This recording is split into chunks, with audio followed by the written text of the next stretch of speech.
Hi everybody, today we'll be looking at the inverse trig functions. Now, so we know that we have sin x, cos x, and tan x. And we can think of those as three functions we've got. But now we've got another three functions. We have one on sin x, we have one on cos x, and one on tan x. Now, one on sin x we call cosec x. One on cos x we call sec x. And then one on tan x we call cot x. And you can wonder, well, that doesn't make any sense. Cosec should go with cos and sec should go with sine.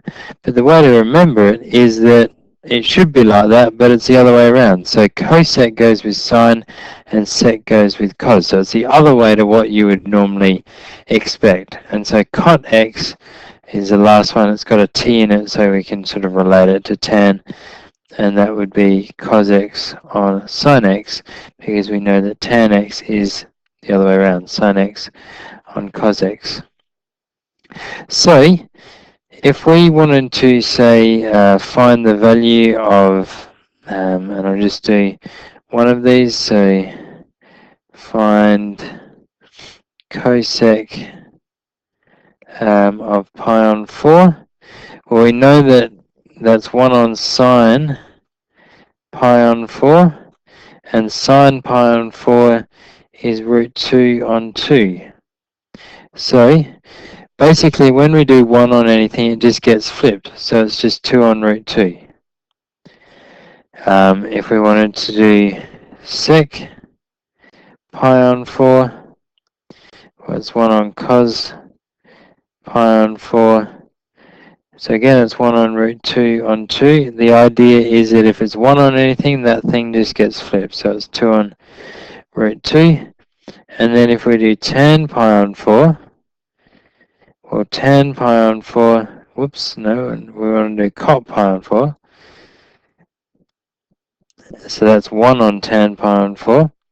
And depending on how well you remember your unit circle, tan of pi on 4 is 1. So that's just 1. Another question we can look at is finding the 5 other trig ratios if sin x equals a quarter, where x is between pi on 2 and pi. So we can say that if we draw up a unit circle, then x is somewhere in this second quadrant here. So to be able to find the 5 other trig ratios, we need cos, but we know that sine squared plus cos squared equals 1. So a quarter squared plus cos squared x equals 1. So then a cos squared x equals 1 take a quarter squared.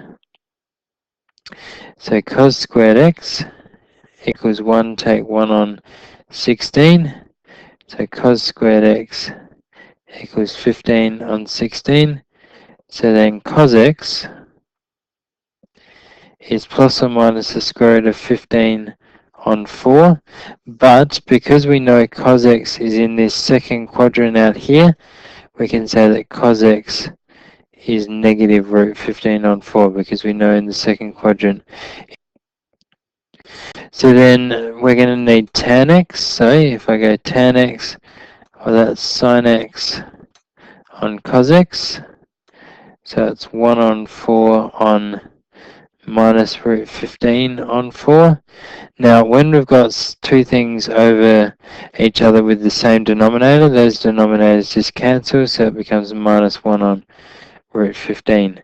And so then we can finish it off. So sec x is 1 on cos x, which is 1, cos x was root 15 on 4, negative.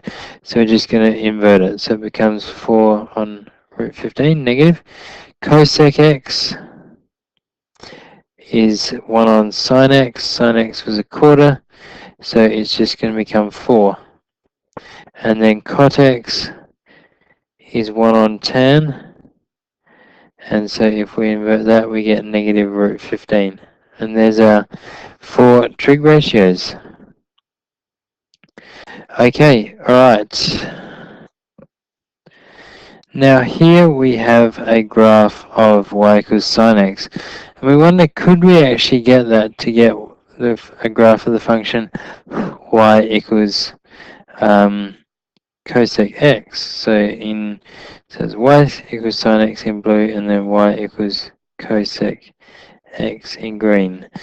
So the key points that we talk about of sine are 0, 0, pi on 2, 1, pi, then at pi at 0, at 3 pi on 2 is minus 1, and then at 2 pi it's 0 again. So those are those points there.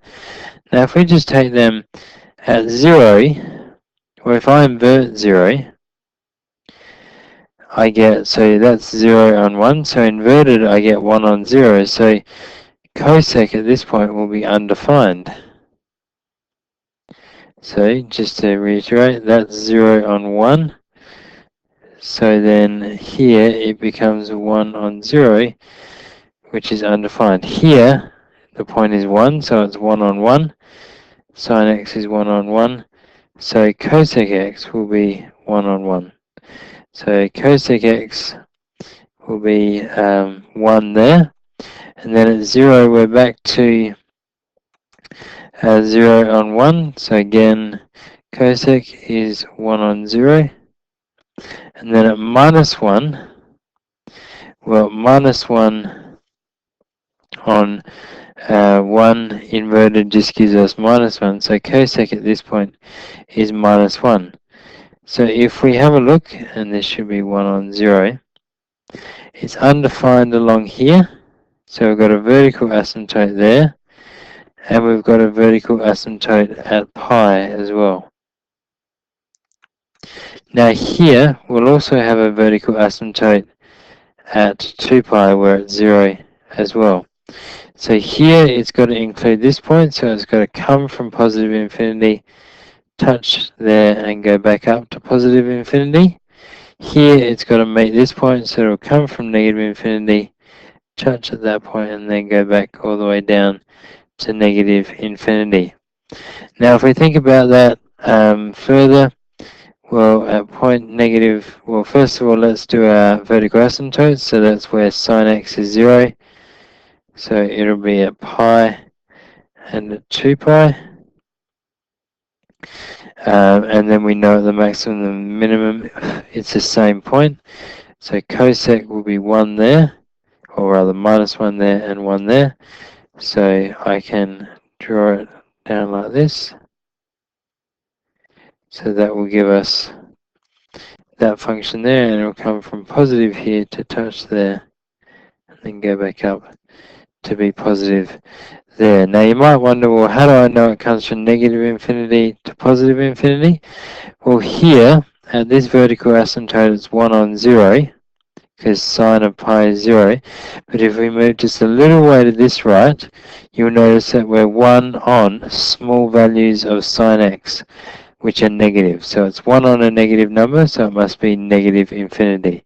And the same here, 1 on a negative number, so it's negative infinity.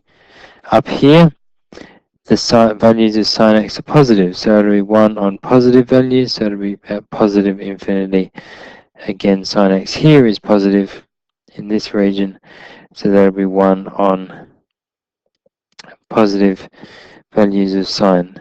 So just to reiterate here, we have negative values of sine, so it'll be 1 on negative values, so it'll be at negative infinity.